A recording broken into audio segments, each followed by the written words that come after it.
Welcome to our channel. మనలో చాలామందికి ఇంగ్లీష్లో పర్ఫెక్షన్ తెచ్చుకోవడం అనేది ఒక పెద్ద డ్రీమ్గా ఉంటుంది. ఈ పర్ఫెక్షన్ అనేది వాళ్ళు గవర్నమెంట్ జాబ్ తెచ్చుకోవడం కోసమైనా కావచ్చు, వాళ్ళ కమ్యూనికేటివ్ స్కిల్స్ని నెక్స్ట్ లెవెల్కి ఇంప్రూవ్ చేసుకోవడమైనా కావచ్చు, లేదా వారికంటూ కమ్యూనికేషన్లో ఒక స్పెషల్ రికగ్నిషన్ తెచ్చుకోవడం కోసమైనా కావచ్చు. అయితే ఈ పర్ఫెక్షన్ తెచ్చుకోవడంలో చాలామంది సక్సెస్ సాధించలేకపోతున్నారు. వాటికి నెంబర్ ఆఫ్ రీజన్స్ కూడా మనం చెప్పుకోవచ్చు. వారికి సరిగా ఇన్పుట్స్ దొరకకైనా కావచ్చు, లేకపోతే వాళ్ళు చదివిన టాపిక్ని తగినంత టైం ప్రాక్టీస్ చేయకపోవడమైనా కావచ్చు, లేదా వారికి ఒక ప్రాపర్ గైడెన్స్ దొరకకపోవడమైనా కావచ్చు. అయితే ఈ రీజన్ అన్నింటిని కూడా ఓవర్కమ్ చేయడానికి మీ ముందుకు తీసుకొని వస్తున్నాము మీ ఛానల్ని. సో మీరు ఛానల్ని సబ్స్క్రైబ్ చేయండి, ప్రతి వీడియోని ఫాలో కాండి. మీ కమ్యూనికేటివ్ స్కిల్స్ని, రిటర్న్ స్కిల్స్ని నెక్స్ట్ లెవెల్కి తీసుకోవడంలో మా ఛానల్ మీకు ఎంతో హెల్ప్ అవుతుంది. కమ్యూనికేటివ్ పర్స్పెక్టివ్లో మనం ఇంగ్లీష్ నేర్చుకోవాలి అని అంటే మనం సెంటెన్స్ దగ్గర నుండి స్టార్ట్ చేయాల్సి ఉంటుంది. అయితే మనలో చాలామంది సెంటెన్స్ ఏంటి, ఇది చాలా చిన్న టాపిక్ అని అనుకుంటారు. అయితే ఈ సెంటెన్స్ అనేది ఏంటి, దీనిలో ఉన్న డిఫరెంట్ కాంపోనెంట్స్ ఏంటి, ఆర్ పార్ట్స్ ఏంటి, వాటి ఫంక్షనాలిటీస్ ఏంటి అని మనం ముందుగానే తెలుసుకుంటే మనకు రాబోయే క్లాసెస్లో ఇది చాలా యూస్ఫుల్గా ఉంటుంది. సో క్లాస్ని స్టార్ట్ చేద్దాం. మనల్ని మనం ఎప్పుడైనా కూడా ఒక కాన్సెప్ట్ నేర్చుకుంటున్నాము అని అంటే ఫస్ట్ ఒక క్వశ్చన్ వేసుకోవాలి. ఏంటి అది? వాట్ ఈజ్ అని. So what is a sentence? Sentence అంటే ఏంటి? A group of words which can give complete meaning is called a sentence. ఒక గ్రూప్ ఆఫ్ వర్డ్స్ ఒక కంప్లీట్ మీనింగ్ని ఇవ్వగలిగితే ఆ గ్రూప్ ఆఫ్ వర్డ్స్ని మనము సెంటెన్స్ లాగా పిలవడం జరుగుతుంది. ఎగ్జాంపుల్ చూసినట్లయితే John kicks the ball. John kicks the ball.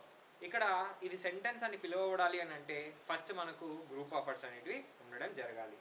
మీరు చూసినట్లయితే 1 2 3 4 గ్రూప్ ఆఫ్ వర్డ్స్ అనేటివి ఇక్కడ ఉండడం జరిగింది. ఆర్ ఈ గ్రూప్ ఆఫ్ వర్డ్స్లో 4 వర్డ్స్ అనేటివి ఉండడం జరిగింది. ఈ గ్రూప్ ఆఫ్ వర్డ్స్ని మనం సెంటెన్స్ అనాలి అని అంటే ఈ group of words complete meaning ఇచ్చే కేపబిలిటీ కలిగి ఉండాలి. John kicks the ball.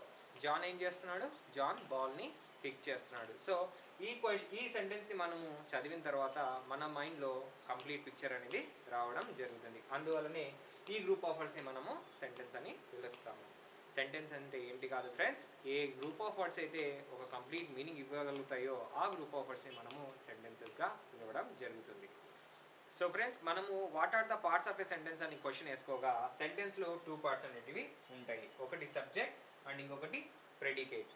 So subject అనేది the first part of the sentence అని చాలామంది అనుకుంటారు. అది పూర్తిగా తప్పు. ఎందుకంటే సబ్జెక్ట్కి ఒక డెఫినేషన్ ఉంటుంది. ఆ డెఫినేషన్ బట్టే సబ్జెక్ట్ ఒక సెంటెన్స్లో ఏ వర్డ్ అనేది డిసైడ్ చేయడం జరుగుతుంది.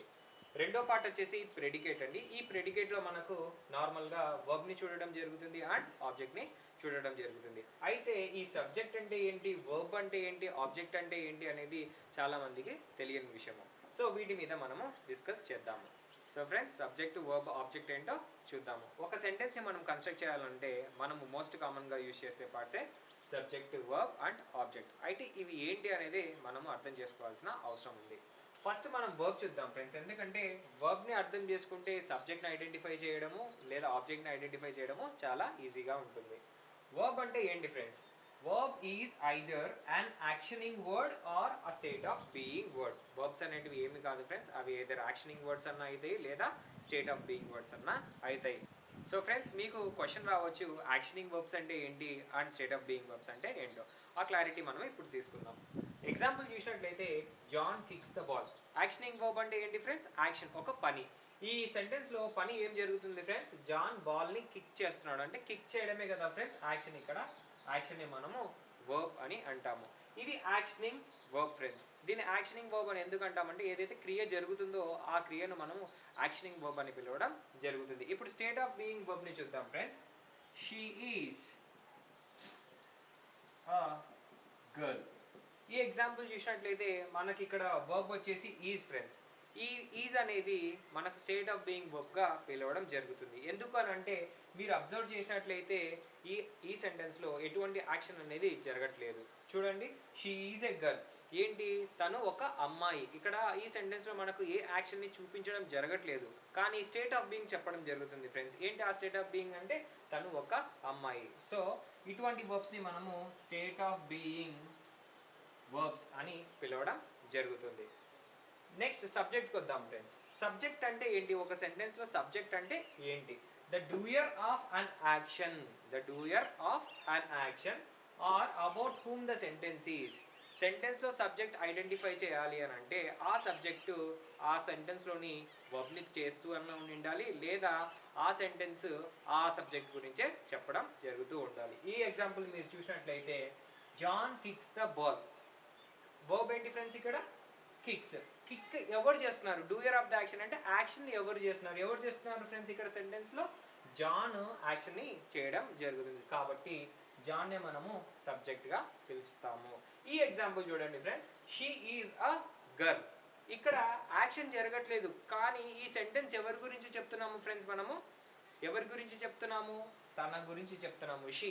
సో సెంటెన్స్ దేని గురించి అయితే మాట్లాడుతుందో దాన్ని కూడా మనము సబ్జెక్ట్ అని పిలవడం జరుగుతుంది. ఇంకోసారి వినండి ఫ్రెండ్స్, సెంటెన్స్లో యాక్షన్ చేసే వాళ్ళని సబ్జెక్ట్ అంటాము, లేదా సెంటెన్స్ ఎవరి గురించి అయితే చెప్తుందో వారిని మనము సబ్జెక్ట్ అని పిలవడం జరుగుతుంది. సో నెక్స్ట్ మనకుంది ఆబ్జెక్ట్. ఆబ్జెక్ట్ అంటే ఏంటి? The receiver of an action is called an object. Action మనకుంది ఫ్రెండ్స్ ఏంటి? కిక్స్. కిక్ చేసే వాళ్ళని మనం సబ్జెక్ట్ అంటున్నాము, యాక్షన్ని రిసీవ్ చేసుకునే వాళ్ళని మనము ఆబ్జెక్ట్గా పిలవడం జరుగుతుంది. సో ఇక్కడ యాక్షన్ని ఎవరు రిసీవ్ చేసుకుంటున్నారు? ఇప్పుడు నేను ఒక బాల్ని కిక్ చేస్తే, ఒక బాల్ని తంతే ఎవరు తన్నబడుతున్నారు? బాలే కదా ఫ్రెండ్స్. అంటే బాల్ యాక్షన్ని రిసీవ్ చేసుకుంటుంది కదా.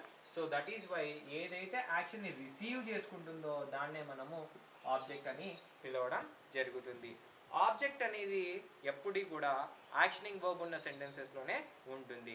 సో ఫ్రెండ్స్, మనకు ప్రతి సెంటెన్స్లోనూ సబ్జెక్టు వర్బ్ అనేది రావడం జరుగుతుంది. అయితే కొన్ని సెంటెన్సెస్లో ఆబ్జెక్ట్ అనేది ఇవ్వడం జరుగుతుంది, లేదా ఆబ్జెక్ట్ అనేది లేకుండా ఉండడం కూడా జరుగుతుంది. ఆబ్జెక్ట్ ఎప్పుడు వస్తుంది అని అంటే ఏదైతే సెంటెన్స్లో మనకు యాక్షనింగ్ వర్బ్ ఉందో ఆ యాక్షనింగ్ వర్బ్ ఉన్న ప్రతి సెంటెన్స్లో కూడా మనకు ఆబ్జెక్ట్ అనేది రావడం జరుగుతుంది. ఎందుకంటే object is always the receiver of the action.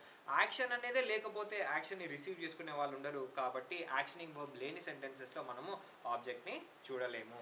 So friends, ఇది మరి మన ఇవాల్టి లెసన్. ప్రతి లెసన్ చివర కూడా మీకు కొన్ని క్వశ్చన్స్ అనేది అడగడం జరుగుతుంది ఫ్రెండ్స్. అప్పుడే మీరు మిమ్మల్ని సెల్ఫ్ అసెస్ చేసుకొని ఎంతవరకు టాపిక్ నేర్చుకున్నాము అనే ఆన్సర్ని మీరు పొందొచ్చు. సో ప్రాక్టీస్ క్వశ్చన్స్ ఏమనగా, identify the subject, verb and objects of the following sentences. ఇక్కడ మీకు 5 సెంటెన్సెస్ అనేటివి ఇవ్వడం జరిగింది. ఈ 5 సెంటెన్సెస్లో కూడా సబ్జెక్ట్ ఏంటి, వర్బ్ ఏంటి, ఆబ్జెక్ట్ ఏంటి మీరు ఐడెంటిఫై చేయాలి. ఐడెంటిఫై చేసి మీ ఆన్సర్స్ని కామెంట్ రూపంలో అయినా మెన్షన్ చేయండి, లేకపోతే ఒక నోట్స్ తీసుకొని ఆన్సర్స్ రాసుకున్న తర్వాత కాన్సెప్ట్ని బట్టి మిమ్మల్ని మీరు సెల్ఫ్ అసెస్ చేసుకోండి.